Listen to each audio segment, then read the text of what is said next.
Muy bien, hermanos. Estaba pensando juntamente con el pastor Miguel, y él me decía si yo podía predicar acerca de la importancia de la familia en la plantación de una iglesia. Ahora, ustedes son una iglesia que está comenzando. Ustedes ya son una iglesia porque una iglesia es donde hay creyentes y donde Cristo está ahí, en el centro, ¿ya? Pero son una congregación que está comenzando. ¿Cómo se va a fortalecer esta iglesia? ¿Cómo permanecerá esta congregación? ¿Cómo se multiplicará en otras? Eso es lo que Dios nos va enseñando a través de su palabra. Y una de las cosas que toda iglesia, y especialmente en una iglesia que está comenzando, debe establecer como un principio, es procurar de que las familias que componen la iglesia sean familias que tengan al Señor como el centro de su vida. Esto es muy importante, ¿por qué? Primero porque la verdadera fe, la fe se muestra en la vida cotidiana. A veces nosotros estamos afanados por alcanzar al mundo para Cristo, pero no estamos alcanzando a nuestra propia familia para Cristo. Había una hermana muy linda que nosotros conocimos que iba a otra congregación y ella tenía una célula en su casa y había alcanzado a muchos de sus compañeros de trabajo, pero su hijo no era creyente. Entonces nosotros le dijimos, hermana, siga sirviendo al Señor, pero acuérdese que tiene a un hijo y esa es la prioridad, sin dejar de hacer lo otro, ¿no? Pero entonces a veces nosotros tenemos que tener cuidado. Nuestra vida familiar es donde realmente se va a reflejar lo que realmente creemos y cómo realmente somos. Y eso, la forma en que nosotros vivamos nuestra fe en el hogar, causará un impacto o positivo o negativo en nuestros hijos. Es por eso que hay que estudiar el tema de la familia. Había un jovencito que le decía al papá, papá, me encanta cuando vamos a la iglesia. ¿Por qué? Porque ahí eres buena gente. Ahí eres buena persona. Ahí eres un buen padre.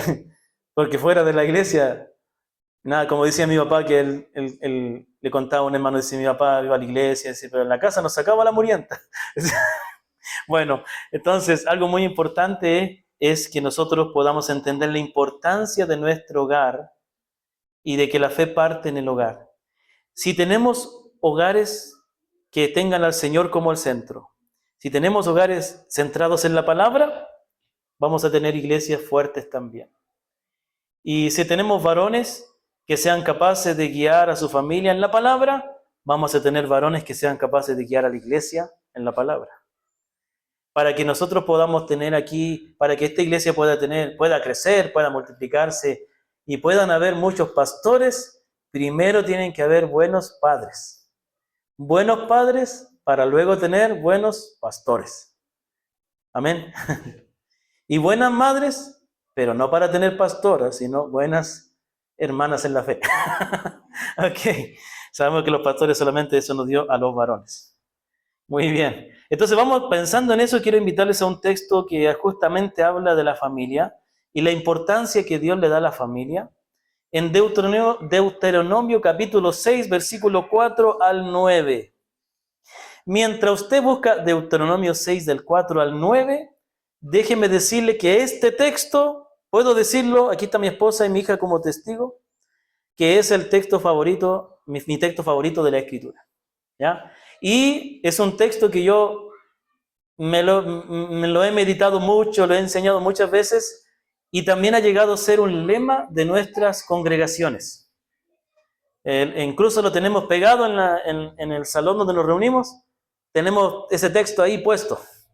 Y es un texto que nosotros siempre recordamos, siempre lo tenemos presente en las lecturas públicas también. Porque es un texto en el cual el Señor, el Dios, habla a su pueblo de Israel. Y podríamos decir que este texto que vamos a leer es como la primera gran confesión de fe del pueblo de Israel. Porque habla de que creemos en un solo Dios.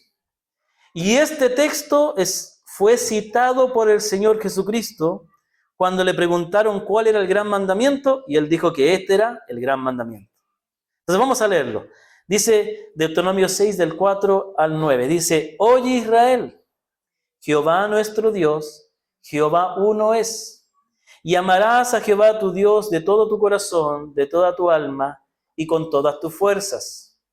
Y estas palabras que yo te mando hoy estarán sobre tu corazón, y las repetirás a tus hijos, y hablarás de ellas estando en tu casa, y andando por el camino, y al acostarte y cuando te levantes.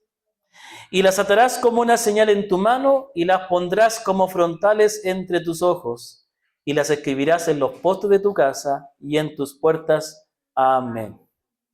Es un texto maravilloso, tanto que yo lo dije ahora de memoria. Lo tengo guardado en mi corazón. Algo muy hermoso es cuando uno puede memorizar la palabra. Hay que llenarse de la palabra, hermanos. Cuando nos llenamos de la palabra va sacando la suciedad de nuestra mente. Entonces, mientras más llenos estamos de la palabra, menos lugar habrá para malos pensamientos. A veces dejamos meter malos pensamientos en nuestra mente. Tenemos que estar más llenos de la palabra y meditar en ella. Un beneficio muy importante de memorizar la palabra es que la podemos recordar, fácil, la podemos recordar y la podemos recitar. A veces nos aprendemos la palabra, pero no la cita bíblica. No importa, las citas bíblicas no fueron inspiradas, pero nos ayudan a encontrar el texto. Porque como dice el texto, que dice tal cosa, pero ¿dónde está? No me acuerdo. Bueno, lo importante es guardar la palabra. Entonces este texto es maravilloso, pero ¿a quién va dirigido? Según los primeros versículos de este capítulo, este texto va dirigido a todo el pueblo de Israel, pero específicamente a los padres. Miren lo que dice el capítulo 6, versículo 1. Dice, estos pues son los mandamientos, estatutos y decretos que Jehová nuestro Dios mandó, que se os enseñase para que los pongáis por obra en la tierra a la cual pasáis vosotros para tomarla, para que temas a Jehová tu Dios, guardando todos sus estatutos y sus mandamientos que yo te mando, tú, tu hijo y el hijo de tu hijo, todos los días de tu vida, para que tus días sean multiplicados. Dios está, mire, este libro, el libro Deuteronomio, ¿sabe lo que significa la palabra Deuteronomio? Segunda ley. Deutero, segundo, nomio, ley. ¿Por qué se le llama segunda ley? Porque la primera ley fue dada en Éxodo 20. ¿Y quién la recibió? Los judíos, el pueblo de Israel que había salido de Egipto, ¿no es cierto? Pero ¿qué pasó? Ellos recibieron la ley de Dios, ya Dios les salvó y les dijo, ahora yo les salvé, yo soy su Dios, ahora guarden mis mandamientos.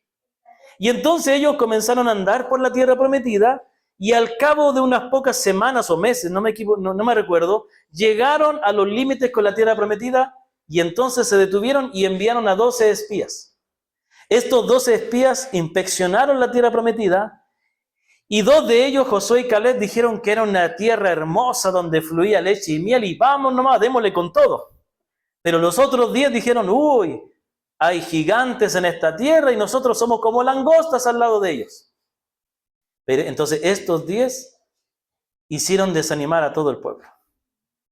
No importó lo que dijo Josué y Caleb. No importó el ánimo que ellos infundieron. Estos 10 que desconfiaron de Dios hicieron desanimar al pueblo y el pueblo tuvo miedo. Y entonces Dios les disciplina y les hace andar por el desierto 40 años para que muera toda esa generación incrédula. Y después de los 40 años vuelven otra vez. ¿Pero quiénes? Los hijos de ellos y los que nacieron en el camino. A ellos se les repite la ley en Deuteronomio. Por eso que en Deuteronomio 5 usted puede encontrar una copia de los 10 mandamientos. ¿Sabía usted que los 10 mandamientos están en 2 partes? Éxodo 20 y Deuteronomio 5. Hay 2 veces. ¿Por qué? Porque Dios le está diciendo a esta generación que nació en el desierto o eran hijos cuando salieron del desierto, que ahora que van a conquistar la tierra prometida, que no se olviden de Dios ni de su ley. Entonces, ahí es donde les recuerda los 10 mandamientos en capítulo 5, pero también ahora en Deuteronomio 6 les va a dar el gran mandamiento, donde, como dijo el Señor Jesús, se resume toda la ley. Luego el Señor dice que el segundo mandamiento es amarás a tu prójimo como a ti mismo. Eso se encuentra en Levítico, cuando dice que no debemos aprovecharnos de la discapacidad o de la necesidad de nuestros hermanos, sino que debemos amarlos como nosotros mismos. Bueno, entonces tenemos este texto que es conocido como el Gran Mandamiento. También se le conoce como el Shema Israel o el Shema Israel. ¿Por qué? Porque así comienza, Shema Israel. en hebreo.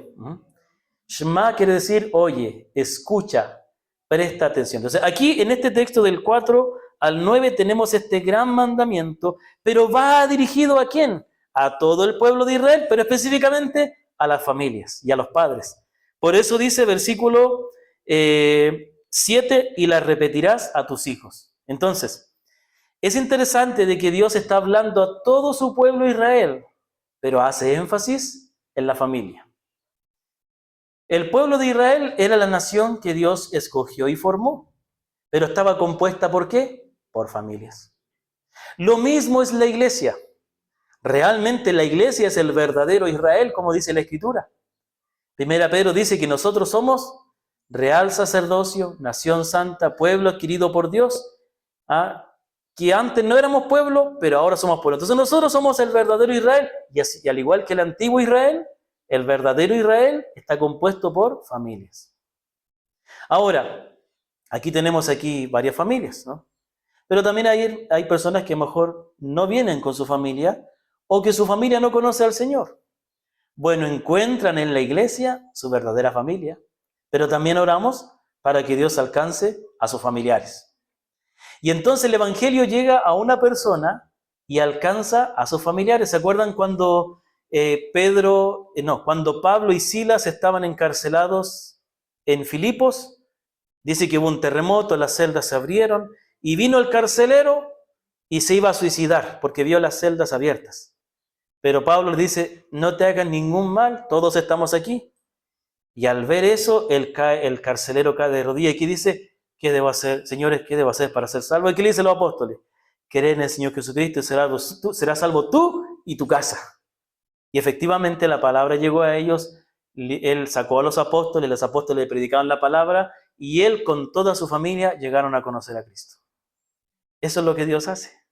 Entonces, la familia es muy importante porque es de lo que está compuesta el pueblo de Dios. Pero también la familia es importante porque hoy el enemigo está atacando a la familia. ¿Sabe? Es sorprendente ver cómo en nuestro país, en todos los países, pero aquí en Chile nos ha sorprendido a nosotros que vivimos afuera, ver cómo la ideología de género se ha impuesto y en todo lugar se puede ver eso. Entonces, con más razón la iglesia debe preocuparse de la familia y de los hijos. Entonces vamos a adentrarnos en este texto. Este texto está dirigido a todo el pueblo de Dios, pero específicamente a la familia y de manera específica a los padres. Está dividido en dos partes. Lo que tenemos que hacer con Dios y lo que tenemos que hacer con la palabra de Dios. Este texto nos habla de quién es Dios y cuál debe ser nuestra actitud a Él y qué debemos hacer con la palabra que Él nos da. Entonces, primero, versículo 4 nos dice, ¿quién es Dios? Oye Israel, Shema Israel, Jehová nuestro Dios, Jehová uno es. En este versículo, primeramente, en esta primera parte que habla acerca de Dios, dice, ¿quién es Dios para nosotros? Dios le recuerda a su pueblo, oye Israel, Jehová nuestro Dios, Jehová uno es. Le recuerda dos cosas. Primero, que tenemos un Dios, que ese Dios es Jehová. Jehová nuestro Dios. Ellos tenían que recordar que no fue el Dios de los egipcios el que les liberó, ni fue el Dios de los amorreos, ni de los saduceos, ni de todas esas naciones, sino que fue el Dios invisible que se revela a Moisés con el nombre de Jehová o el gran yo soy. Este Dios que existe por sí mismo, que es, que fue y que será, este es el Dios que les salvó y ellos debían reconocerle y debían reconocerle a Él como su único Dios. Ahora, esto nos habla a nosotros. Es Jesucristo, el Jehová salva, el Jehová salvador, es el que nos salvó de nuestros pecados. Por lo tanto, debemos solo reconocerle a Él como nuestro Dios. ¿Pero qué quiere decir esto? No quiere decir simplemente decir que creemos en Él, es vivir reconociendo la realidad de que Él es nuestro Dios. ¿Qué significa tener un Dios? ¿Qué significa tener un Dios? Significa que aquello que yo considero como mi Dios, es aquello que gobierna mi vida. De eso se trata la creencia en Dios. Independientemente de cuál creencia sea verdadera o sea falsa, un Dios es aquello a lo cual yo me someto, que gobierna mi vida y a lo cual yo busco complacer y agradar. Entonces la palabra nos dice que ese al cual debemos someternos, ese al cual debemos, en el cual debemos deleitarnos por sobre todo, eso a lo cual debemos rendir nuestra vida, es el Dios que, al igual que los israelitas, el Dios que nos redimió con su sangre en la cruz. Esto es algo que debemos inculcar a nuestros hijos. El amor y el temor al verdadero Dios. Ahora, algo que yo voy a contar, mientras voy explicando, voy a contar muchas cosas que me ha tocado vivir o conocer y algunas reflexiones de lo que he visto. Nosotros tenemos dos hijas, una de 15 y la otra de 11. Una está en la adolescencia y la otra está entrando a la adolescencia. Entonces, todos los que tienen hijos de esa edad saben que es una época no muy fácil, que digamos, y que hay que lidiar con muchas cosas. Bueno, estaba leyendo acerca de un libro que decía, se llama Edad de Oportunidad. Y nos recuerda una verdad, el autor dice, mira, ¿por qué todos consideran la adolescencia como algo terrible? La adolescencia fue una etapa que Dios creó. Por lo tanto, tenemos que verla como una edad de oportunidad, de afirmar convicciones. ¿Sabe qué? Una de las cosas más tristes que nos ha tocado escuchar, y eso nos causa temor a nosotros, ¿eh? No lo escuchamos como que nosotros estuviéramos exentos, sino lo escuchamos con temor. De muchos hermanos cristianos que sus hijos se apartan o ya no quieren congregarse y ellos les permiten y no se sienten mal por eso. Por ejemplo, he escuchado a algunos padres decir, mis hijos o mi hija o mi hijo ya no quiere congregarse, y yo, bueno, ¿qué voy a hacer? No le puedo obligar. Ah, muy bien. Entonces, si tu hijo te dice, papá, ya no quiero ir al colegio, tú vas a decirle, bueno, es que yo no le puedo obligar. Si tu hijo me dice, papá, no quiero ir más a la universidad, ah, bueno, hijo, mira, no estoy de acuerdo, pero respeto tu decisión. ¿Le vas a decir así? ¿Cierto que no? El punto es ese. A veces le damos más importancia y seriedad a otras cosas que a Dios. Dios es más importante. ¿Por qué no negociamos con nuestros hijos cuando ellos no quieren ir al colegio? Yo cuando me bauticé a los 12 años, me convertí a los 12 años, no me bauticé a los 12 años porque no me quisieron bautizar. Recién a los 16 me bautizaron. Yo a los 12 años me convertí. ¿Sabes lo que quería? Yo quería dejar la escuela para predicar el evangelio. Y bueno, era bueno lo de predicar, pero dejar la escuela no era bueno. Ya todavía, bueno. Y entonces, imagínense que si un hijo nos dice yo no quiero ir más al liceo, al colegio, a la escuela, ¿nosotros qué decimos? No, lo siento, tienes que ir. No, es que lo siento, tienes que estudiar. ¿Y por qué no negociamos? Porque consideramos eso importante. Ni siquiera nos preocupa que nuestros hijos se sientan mal por eso. Les obligamos, buscamos la manera de que ellos entiendan porque consideramos importante. Bueno, las cosas de Dios también son así. Es cierto que no podemos obligar a nuestros hijos a creer. Es cierto que tampoco tenemos que imponer la fe. Pero mientras nuestros hijos estén con nosotros, debemos enseñarles que Dios es lo más importante y a quien más se debe temer. Entonces, ¿qué tenemos que hacer? Reconocer a nuestro Dios, a Dios, aquel Dios que nos redimió, al Dios de la Biblia, a Jesucristo, al Padre, al Hijo y al Espíritu, como nuestro verdadero Dios, y hacerlo nosotros y enseñar a nuestros hijos a someternos a Él primero, a darle el lugar a Él primero, a que Él gobierne nuestra vida y no las personas, y no las modas, y no los pensamientos de hombres, que Cristo sea el que nos gobierne. ¿Qué hay que hacer con Dios? Versículo 5. Y amarás a Jehová tu Dios de todo tu corazón y de toda tu alma y con toda tu fuerza. Y aquí viene algo interesante. Interesante que la palabra no nos dice y confiarás en Jehová tu Dios de todo tu corazón. Obviamente que hay que hacerlo, pero aquí va más allá. Aquí nos dice que lo que Dios quiere es que nosotros le amemos. Y esa es la verdadera fe. La verdadera fe no es solamente una confianza que busca recibir algo de Dios. Es una confianza que llega a amar a Dios. ¿Me comprende? Es una confianza que llega a valorar a Dios como lo más preciado. Y esto tiene que ver con el corazón. ¿Sabe? Muchas veces nosotros nos enfocamos en lo externo y no en el corazón. Por ejemplo, esto es algo que estamos aprendiendo, ¿no? Cuando nuestros hijos hacen algo incorrecto, nosotros nos centramos en eso incorrecto que hizo, pero la pregunta es, ¿por qué lo hizo? ¿Cuál es la motivación de su corazón? ¿Por qué sintió la necesidad de hacer eso? Y entonces nosotros tenemos que trabajar en su corazón, buscar la raíz del problema. Siempre la raíz está en el corazón. Y entonces mira lo que dice aquí, y amarás a Jehová tu Dios de todo tu corazón. Y después de toda tu alma, y después con toda tu fuerza. Y el Señor Jesucristo cuando presenta este texto dice con toda tu mente, ¿ya? Aunque en la Biblia la mente, el alma y el corazón a veces es como que fuera la misma cosa, el ser interior. Pero ¿qué tiene que ver aquí? Aquí el Señor está diciendo, lo que Dios quiere de nosotros es que le amemos. Y esa es la verdadera fe. Hay mucha gente que tiene fe en Dios, pero ¿qué fe tienen? Una fe que busca conseguir algo de Dios, pero que no le quiere realmente. Y este es el problema. Ese es el pecado. El pecado es que no amamos a Dios. El pecado es que Dios nos creó para Él, pero nosotros disfrutamos de sus beneficios, pero a Él no le queremos. Es como un amigo que cuando predicaba le decía a la gente, ¿usted quiere ir al cielo? Sí, pero ¿usted sabe que Dios va a estar ahí? ¿Seguro que quiere ir al cielo?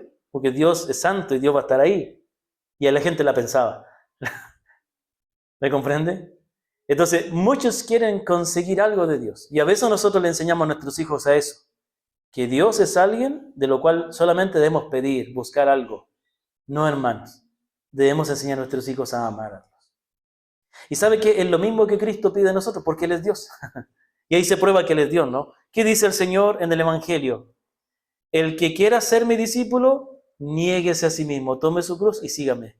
¿Qué está diciendo con negarse a sí mismo? Es, si quieres venir en pos de mí, deja de considerarte a ti como lo más importante. Muérete a ti mismo y considérame a mí como lo más importante.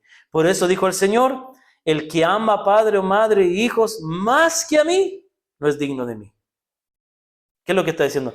Mire, el amor que tenemos que tener por Cristo es semejante o está ilustrado con el matrimonio. ¿Qué se requiere para que haya el matrimonio? Y dejará el hombre padre y madre, y se unirá a su mujer y se unirá a la carne. ¿Sabe qué significa dejará padre y madre? Significa que ya estará dispuestos a poner a sus padres en un segundo plano y su esposa va a ser lo primero. Lo mismo quiere Cristo. Él quiere que nosotros le amemos de esa manera. Que Él sea lo más importante, incluso más que nuestra propia vida. Más que nuestra propia vida, más que nuestra integridad, debemos amarle a Él. Más que lo que Él nos pueda dar, es tenerle a Él. Y eso es lo que nosotros tenemos que, así debemos vivir nuestra fe, hermanos. Y esto tenemos que inculcar a nuestros hijos. Si yo vivo de esa manera, mis hijos van a ver en mi vida cómo es confiar en Dios verdaderamente. ¿Y cómo amamos a Dios? Bueno, cuando nos hemos arrepentido de nuestros pecados y cuando hemos entregado nuestra vida a Cristo, no es difícil amarle de esta manera. Porque cuando ponemos nuestra fe en el Señor y cuando recibimos su salvación, su perdón, estamos recibiendo su amor. Y ese amor que Él nos da, nos capacita para amarle a Él de la misma manera. Pero nunca podremos amar verdaderamente a Dios si primero no hemos sido amados por Él. Porque Él es el que nos conquista, no nosotros a Él. Nosotros no le amamos para que Él nos ame. Nosotros le amamos porque Él nos ama. Y eso es lo maravilloso de la gracia. Es que Él es el que toma la iniciativa y nos busca y nos da su amor y luego nosotros nos rendimos a Él. Y eso es lo que tenemos que enseñar a nuestros hijos, a amarle al Señor, a amarle, a considerarle como lo más importante. Y una de las cosas que lo hacemos es viviendo una vida que considera al Señor como lo más importante.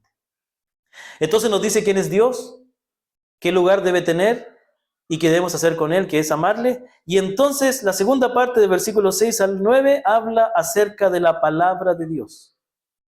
¿Cuál debe ser la actitud hacia la palabra de Dios? Y aquí vemos un orden. Amar a Dios da como resultado amar su palabra también. Y entonces el versículo 6 dice, y estas palabras que yo te mando hoy, ¿qué dicen? Estarán sobre tu corazón. ¿Sabe qué? El problema del pueblo de Israel es que ellos rompieron el pacto. ¿Se acuerda de esta teología del pacto? Dios rescata a su pueblo de Israel, les adopta como su pueblo. Y entonces, ¿qué le dice? Ahora guarden mis mandamientos. Pero ellos guardaron mandamientos, no guardaron. Empezaron a adorar a otros dioses, empezaron a tener prácticas paganas, o se olvidaron de la ley de Dios, y entonces Dios les envió naciones poderosas que los invadieran, y viene el cautiverio, ¿no es cierto? Pero ¿de dónde partió todo? Partió de eso, de que no amaron a Dios y no guardaron la palabra en su corazón. Mira lo primero que dice, y estas palabras que yo te mando hoy, antes de obedecerlas, antes de ponerlas por práctica, primero que hay que hacer, guardarlas en tu corazón. Interesante, ¿no? Aquí Dios le dio todo al pueblo de Israel. Claro que no tenían el Espíritu Santo como nosotros, ¿no? Por eso era necesario un nuevo pacto. Pero Dios le dice lo que ellos debían hacer, guardar la palabra en el corazón. Eso es lo primero. Antes de hacer cualquier cosa, antes de ponerla por obra, primero ellos tenían que guardarla en su corazón. ¿Y qué significa? Significa que tenían que amar la palabra. ¿Sabe qué? Una vez un joven predicador, me llamó porque estaba abrumado, que no lograba concentrarse en preparar el sermón del día de mañana, que me llamó sábado en la noche. Yo digo, primero, harto tarde te pusiste a estudiar para el sermón, le digo. Y le digo, mira, para que tú puedas primero predicar bien la palabra, primero tienes que amar la palabra. Y le cité este texto. Y sabe que es verdad. Es interesante, ¿no? Nosotros los reformados somos buenos para predicar la palabra, la predicación es positiva y la exégesis y la hermenéutica, excelente. Pero es interesante que la palabra de Dios no da muchos detalles tan técnicos de cómo estudiar la Biblia. Por ejemplo, ¿qué dice la Biblia acerca de cómo estudiar la Biblia? ¿Ya? Busque dónde. Y el hermano está pensando, ¿no? Chuta, ¿dónde? Salmo 1. Bienaventurado el varón que no anduvo en consejo de mal, etc. Y estuvo en camino de pecadores, ni se ha sentado. Sino que en la ley de Jehová está su delicia. ¿Y qué hace? Y en su ley medita, de día y de noche, de día, de noche, de día. Medita, piensa. ¿Qué le dice Dios a Josué cuando va a conquistar la tierra prometida? Nunca se apartará de tu boca este libro de la ley, sino que de día y de noche meditarás en él, para que guardes y hagas conforme a todo lo que en él está escrito, porque entonces harás prosperar tu camino y todo te saldrá bien. ¿Qué dice la palabra acerca de cómo estudiar la Biblia? Hay que meditar en ella, hay que pensar en ella. Y aquí nos dice, ¿qué dice? Y estas palabras que yo te mando hoy estarán sobre tu corazón y después de eso las repetirás a tus hijos. ¿Y qué significa repetir? Enseñar. Entonces, ¿qué se requiere primero? Que la palabra de Dios esté en nuestro corazón. ¿Qué quiere decir? Que amemos la palabra, que la atesoremos y que meditemos en ella. Uno medita en aquello que considera importante. La palabra meditar es una palabra que puede traducirse como susurrar o murmurar. Es como que, ¿por qué? ¿Sabe por qué? Porque antiguamente, ¿sabían ustedes? Esto lo leí en alguna parte, no recuerdo, pero antiguamente no existía la práctica de leer mentalmente. ¿Es que alguien esté ahí? Siempre la lectura era en voz alta. Y entonces leían. Siempre la lectura, un historiador había hecho por algunos documentos, de que siempre la lectura era en voz alta. Nadie leía así mentalmente como lo hacemos nosotros. Entonces, la palabra meditar es como susurrar, como repetir una y otra vez. Pero aquí viene otra cosa, y antes de que se me vaya para otra parte. La palabra meditar, que aparece en los textos que yo cité recién, muy bien. Meditar la palabra es semejante, es pensar en algo continuamente, eso es meditar. Un ejemplo negativo es cuando no podemos dormir por alguna preocupación. Pasamos toda la noche dando vuelta en eso. ¿Qué estamos haciendo? Pensando y volviendo a pensar y volviendo a pensar. Bueno, meditar la palabra es lo mismo, pero positivamente, en la palabra, no en cosas malas.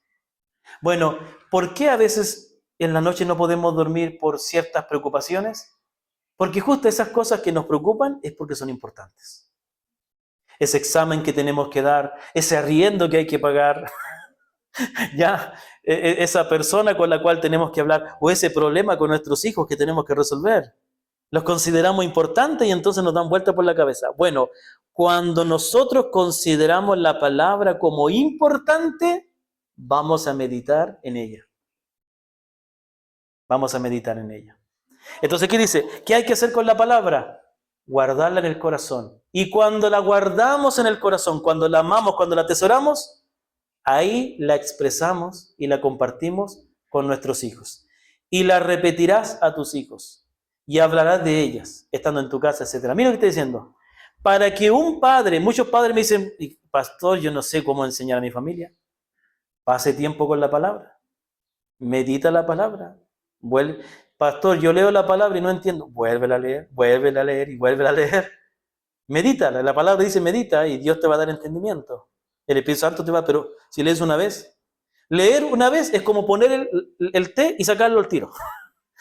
Eso es leer. Meditar es dejar el té, moverlo, apretarlo con el hilito y que salga todo el jugo. Eso es meditar, es pensar en la palabra, volver a leer. Mire, tome ese programa de la Biblia en un año y déjelo a un ladito. Mejor léase la Biblia, vaya leyendo de a poquito. No importa que no lea la Biblia en un año.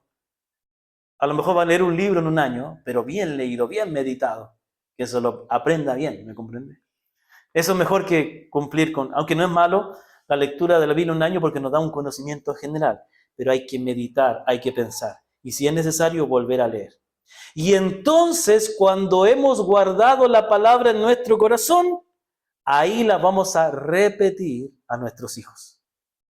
Y hablar de ellas estando en nuestra casa, por el camino. Mira, interesante, ¿no? Y aquí viene algo, mire, aquí nos está diciendo, mira, y siéntate y haz un estudio bíblico con tus hijos. Eso es bueno, nosotros lo hacemos, nosotros leemos y conversamos de la palabra. Pero tiene que ver con, aparte de eso, tiene que ver con nuestra conversación diaria. El Señor Jesucristo dijo que de la abundancia del corazón habla la boca. Entonces la pregunta es, ¿de qué le estás hablando a tus hijos? Tú le vas a hablar a tus hijos aquellos que consideres lo más importante. Y no pensemos en eso, porque no todos los que estamos aquí somos padres ni madres. Hay algunos solteros y solteras aquí que no tienen hijos, y más vale que no tengan todavía. ¿De qué vas a hablar con tu familia, con tus amigos? De lo que tienes en tu corazón. Hay personas, el otro día hablábamos con un hermano en una iglesia, y lindo el hermano, pero todo el rato habló de sus hijos. De uno que está estudiando en tal lugar, otro que está acá. Entonces yo me dije, este hermano está muy contento y muy orgulloso de sus hijos, porque solo habla de ellos. ¿Ya? Era como cuando yo conocí a mi esposa. Cuando recién la conozco, ¿no? Y la sigo amando. Pero cuando recién la conocí, solo hablaba de ella. Y la ecuatoriana aquí, que la ecuatoriana, que la misionera ecuatoriana. Tanto que mis padres dijeron, ya, pues ¿cuándo la conocemos? Y la conocieron. Después ellos terminaron hablando de ella. Y mi mamá me dijo, ¿no será ella la que Dios tiene para ti? Mi mamá fue la que me dijo. Yo estaba orando por una esposa, pero ella era una amiga nomás. Y mi mamá me dice, ¿no será ella? Digo, ¿cierto, no? Y claro, eso como que las palabras de mi madre fueron importantes. Yo soy un niño obediente. y entonces, dije, claro, ella... Yo dije entre mí, claro, tenemos la misma visión, amamos a Dios, que es misionero, que es el misionero. aparte que es bonita, me gustaba, y dije, ya, pues, démosle nomás. Empecé a orar por ella. Entonces, lo que hablamos a nuestros hijos es lo que nosotros vamos a considerar como valioso. Entonces la pregunta es, mire, queridos padres que están aquí y madres, ¿cuál es la visión del mundo que le estás transmitiendo a tus hijos? Con todo el respeto, hay muchos padres cristianos que más preocupados están que sus hijos sean profesionales de que ellos amen a Dios. No es malo, no estoy en contra de la educación. Nosotros tenemos una forma particular de educar a nuestras hijas, pero no condeno la educación formal ni la universidad, pero no hagas de eso lo más importante en la vida de tus hijos. Si eso haces, solo eso cosecharás. Tendrás hijos profesionales, pero que no amen a Dios. Enseñarás a tus hijos que puedes tener una profesión, está bien, y si no pueden, no hay problema, no se acaba el mundo. ¿Ya? Pero primero, que amen a Dios, que amen la palabra. Yo doy gracias a Dios por mi padre. Siempre yo quiero honrar a mi padre, porque la palabra dice que debemos honrar a nuestros padres, ¿no? A mi padre y a mi madre, porque ellos me hablaron la palabra. Mi papá tenía una imprenta. Y tú sabes que antes se usaban las boletas, ya no se usa la boleta porque todos pagan con la tarjeta y el papelito sale, ¿no es cierto? Bueno, en ese tiempo eran las boletas, ¿se acuerdan? ¿Ustedes conocieron la boleta? ¿Saben? Mira, la boleta es... ¿Sí saben lo que es una boleta? No, ya. La boleta, entonces, mi papá tenía una imprenta en la casa y le mandaban a hacer la boleta y a veces él mismo las iba a dejar y a mí me encantaba, hasta el día de hoy me gusta acompañar a mi papá a hacer cualquier diligencia porque es bien generoso. Siempre invita a comer. Y entonces íbamos y pasábamos por el negocio y compraba 2 latas de Coca-Cola. Él fue el que me inició en el vicio, bueno. Y me acuerdo que íbamos caminando, no teníamos, mi papá no tenía auto en esa época, el auto que viene de mi papá. Y entonces íbamos caminando, yo tenía 9 años y él me iba conversando. ¿Y sabe de qué me conversaba? De la palabra de Dios. Y hasta el día de hoy, cuando hablaba con mi papá, entre muchas cosas que él habla, porque habla harto, habla la palabra de Dios. También hablaba de cuando era niño y esas cosas del campo, cuando aparecen fantasmas, de anécdotas, no anécdotas. ¿Y sabe lo que él me contaba? Miren, entre paréntesis, mi papá vivía cerca de Dichato y ellos iban a la primera iglesia bautista de Tomé y no había transporte público. Había un bus que pasaba, pero una vez al día, no sé. Y sabe que ellos caminaban 1 hora para llegar a la iglesia los domingos. Y eran 11 hermanos. Mi abuelo, Julio Faúndez, que está con el Señor, llevaba a los 11 hijos a la iglesia todos los domingos. Y mi abuelita se quedaba en la casa preparando el almuerzo. Luego él regresaba y en la noche iba con mi abuela al culto. ¿Y sabe qué? Me emociona un poquito. Cuando yo era niño pasamos algunas adversidades económicas y a veces no teníamos pasaje para ir a la iglesia. Y con mi papá caminábamos 40 minutos para ir a la iglesia. E hicimos lo mismo que mi abuelo. Mi padre aprendió de su padre que la reunión de la iglesia es tan importante que si es necesario caminar 1 hora y caminar 1 hora de ida y 1 hora de vuelta, hay que hacerlo. Y yo aprendí de mi padre que la reunión de la iglesia es tan importante que si tengo que caminar 40 minutos para ir y 40 minutos para ver, lo voy a hacer. Eso es lo que compartimos nuestros hijos. Entonces por eso dice aquí, que la palabra está en tu corazón y entonces tú la repetirás a tus hijos y hablarás de ellas estando en tu casa, andando por el camino y al acostarte y cuando te levantes. ¿Qué está diciendo? Vive la palabra, ama la palabra, llénate de la palabra y compártela. Y no solo con los hijos, con nuestros amigos, con nuestros familiares, con nuestros compañeros. Que abunde. O sea, evangelizar, predicar la palabra no es algo difícil. Es simplemente contarle a otros del Dios que conocemos. ¿Me comprende? Compartir lo que hemos aprendido. Y entonces dice el versículo 8, y las atarás como una señal en tu mano y estarán como frontales entre tus ojos. ¿Sabe qué? Esto es muy importante, ¿no? Los judíos hasta el día de hoy se toman literal esto y se amarran las filactelias, que son tiras de cuero que tienen una cajita donde adentro de la cajita está un texto de la Torá, del Antiguo Testamento, del Pentateuco, bendecida por un rabino. Y se ponen aquí otra filactelia con una cajita que tiene los 10 mandamientos y empiezan a rezar, a recitar textos. Bueno, ellos se lo toman literal y tiene un significado interesante, ¿no? Pero yo pienso que aquí la palabra está hablando digamos, más allá de lo literal. Quizás no es un pasaje simbólico, pero créeme que de nada sirve tener amarrado la palabra y peor tatuada. Ya veo a algunos, Juan 16 aquí. No, no lo recomiendo. Pero bueno, tener un, no sé, cómo llevar una pulserita que me recuerde. Bueno, los judíos tenían, Dios les había dicho en el Antiguo Testamento, que cuando ellos se pusieran sus mantos, en sus mantos llevaran colgados lo que se llaman los tzitzit. Yo me lo sabía antes, ¿no? Tzitzit, un tzitzit. Eran unos flecos o unos hilitos de color azul y blanco que para que ellos al verlos les recordaban que había una ley que ellos debían obedecer. Entonces sí había una marca en la ropa, pero más profundamente está hablando de las manos y está hablando de la frente. Interesante porque el Nuevo Testamento nos habla de la marca de la bestia que va a ser o que es en las manos y en la frente. Y yo creo que estas cosas se relacionan. Cuando la palabra habla de las manos, está hablando de lo que hacemos. Las manos representan, como el mensaje de las manos, ¿se acuerdan? Lo que hacemos. Y la frente tiene que ver con nuestra mente, con nuestros ojos, con lo que pensamos y en cómo vemos la vida. Y interesante, mira, cuando dice la palabra que debe la palabra estar como una señal en tu mano, quiere decir que la palabra debe guiar tus acciones. Y si la palabra debe estar en tu frente, es que la palabra debe guiar tu manera de pensar. Y ahí está el problema. El problema es que nosotros no estamos conscientes de qué está formando el pensamiento de nuestros hijos. Y a veces la forma de pensar la está guiando las cosas del mundo. Lo que ven en internet, lo que les enseñan. Ojo, no estoy en contra de la educación, pero sí soy consciente de que tenemos un gran problema en la educación. ¿Sabe cuál es el gran problema? Es que en las escuelas, en los liceos, colegios, universidades, no solo le están enseñando habilidades, le están enseñando ideologías, le están enseñando cómo ellos ven la vida. Y hay que tener mucho cuidado, ¿ya? Hay que tener mucho cuidado. Nosotros tenemos que, cuando nuestros hijos llegan de sus estudios, de su colegio, instituto, universidad, lo que sea, tenemos que sentarnos con ellos y conversar. Y darles la palabra, para que la palabra sea la que forme su pensamiento. ¿Me comprende? Así que tengamos cuidado porque a veces lo que me ha dado tristeza de muchos hermanos en la fe es que han puesto en el gran trono de sus vidas la educación de sus hijos y no ha sido Dios. No ha sido Dios, ¿me comprende?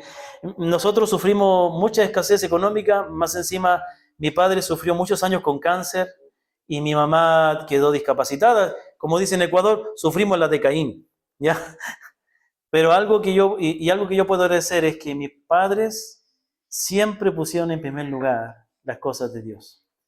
A veces descuidaron un poco el tema de la educación porque mi padre cuidando a mi mamá enferma no podía estar pendiente de mis estudios. Yo tampoco era muy... Bueno, no me costaba aprender, pero me sacaba buenas notas sin estudiar. El Señor me hizo medio inteligente. Pero bueno, desarrollé otras habilidades como la pintura, la música y otras cosas que me ayudan hasta el día de hoy. Y claro, quizá ellos no estuvieron muy pendientes de mi educación, pero sí estuvieron muy pendientes de mi fe. Entonces yo digo una cosa, en algo vamos a fallar, pero que no sean las cosas de Dios. ¿Me comprende?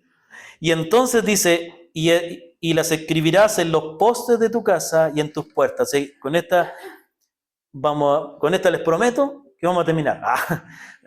Cuando yo era jovencito, el pastor de mi iglesia siempre nos ponía en ansiedad porque decía que iba a terminar y no terminaba. Hermano, ya voy a terminar. Y otros 10 minutos. Ya voy a terminar, pero otros 10 minutos más. Entonces, no quiero que el Señor me diga como a Faraón, deja ir a mi pueblo. Así que ya voy a concluir. Y entonces dice, las escribirás en los postes de tu casa y en tus puertas. Entonces, mira, interesante, ¿no? Podemos tener textos bíblicos en las casas, es bonito. En mi casa nosotros tenemos muchos textos bíblicos. Mi padre también tenía textos. A lo mejor ustedes también tienen texto en su casa, hermoso, ¿no? Y es muy útil. Yo recomiendo tener y cambiarlo de vez en cuando, que sean rotativos. Pero ¿sabe qué? Está hablando de dos cosas, los postes y las puertas. Interesante, ¿no? ¿Por qué no dijo las paredes? y las escribirás en los espejos. Para cuando te mire el espejo también miren la palabra, ¿no? O ¿por qué no dijo y las escribirás en las paredes? Porque es como más lógico, ¿no? Usted ve el letrero ahí, en la pared, la pared, la pared, ¿no es cierto? Pero dice en las puertas y en los postes. Bueno, los postes son para sostener la casa. ¿Qué pasa si usted agarra un hacha y rompe un poste? La casa se viene abajo. De alguna manera podemos decir, la palabra de Dios debe estar en los postes en el sentido de que la palabra de Dios debe sostener el hogar. Lo que sostiene el hogar no debe ser otra cosa que no sea la palabra. Hay que hacer de la palabra la columna del hogar. No es la sangre, no es lo que sostiene el hogar, no sé, cualquier otra cosa que se nos pueda ocurrir. La tradición, lo que digan los demás. Lo que sostiene la casa es la palabra. ¿Y la puerta para qué es? Para entrar y salir. Cuando nuestros hijos o cualquier persona entre a nuestra casa, ¿qué tiene que encontrar? Y cuando un día nuestros hijos salgan del hogar, ¿qué se tienen que llevar? Bueno, nuestros hijos no van a estar siempre en el hogar. Pero cuando un día crucen esa puerta para no volver, que se lleven con ellos la palabra. ¿Me entiende? Entonces, ¿qué nos enseña esto? Todo esto nos enseña que la fe comienza en el hogar. La fe se vive en el hogar, ¿no? Obviamente la fe es por el oír, la fe comienza con la palabra de Dios, ¿no es cierto? Pero me refiero a que la fe se vive desde el hogar hacia el mundo. A eso voy. Y entonces es en nuestro hogar donde aprendemos a darle el lugar a Dios. Es en el hogar donde debemos aprender a amar a Dios y a amar su palabra y a ser gobernados por Él. Esto es lo que el mundo no puede hacer. El mundo no puede hacer eso. Y si el mundo nos ve a nosotros, ellos van a querer lo que nosotros tenemos. Y quiero decirle a todos aquellos que a lo mejor no tienen su familia completa o son creyentes, hoy estábamos contentos porque mi hermana, mi cuñado y mi sobrina se bautizaron. Nuestra hija mayor fue con ellos, ella estuvo en representación nuestra. Pero también se bautizó un joven que es amigo de mi sobrina, y él es el único de su familia creyente. Y él, me conmueve un poco, él invitó a sus amigos, porque nadie en su casa estaba de acuerdo con que él se bautizara para seguir a Cristo. Y yo pienso en este joven y digo, él es el único en su familia. Bueno, gracias a Dios, porque esa familia ahora tiene un creyente. ¿Me comprende? Y así hay muchos en la congregación. Yo no conozco la vida de todos aquí, no sé, pero yo digo nomás, ¿no? Para los que están aquí y los que escucharán la transmisión. Que hay muchos que están solos. Bueno, tu familia te necesita a ti, para que tú les compartas la palabra, para que tú les enseñes lo maravilloso que es Dios, para que les muestres lo maravilloso que es Cristo. Y aquellos que tenemos la bendición de ser padres o aquellas que tienen la bendición de ser madres, no nos olvidemos. A veces nos olvidamos, a veces descuidamos que tenemos hijos a los cuales tenemos que formar para Dios. Y démoslo todo. Y pidámosle a Dios y roguemos que nos dé sabiduría para que nuestros hijos entreguen su corazón a Dios y no a las cosas del mundo. Amén, hermanos. Esta iglesia va a ser una iglesia que dé testimonio en la medida que no solo como comunidad, pero también como familias, vivamos una vida centrada en Cristo, centrada en la palabra. Amén, hermanos. Que el Señor les bendiga. Muchas gracias. Ha sido un honor para mí compartir esta palabra con ustedes. Démosle gracias al Señor.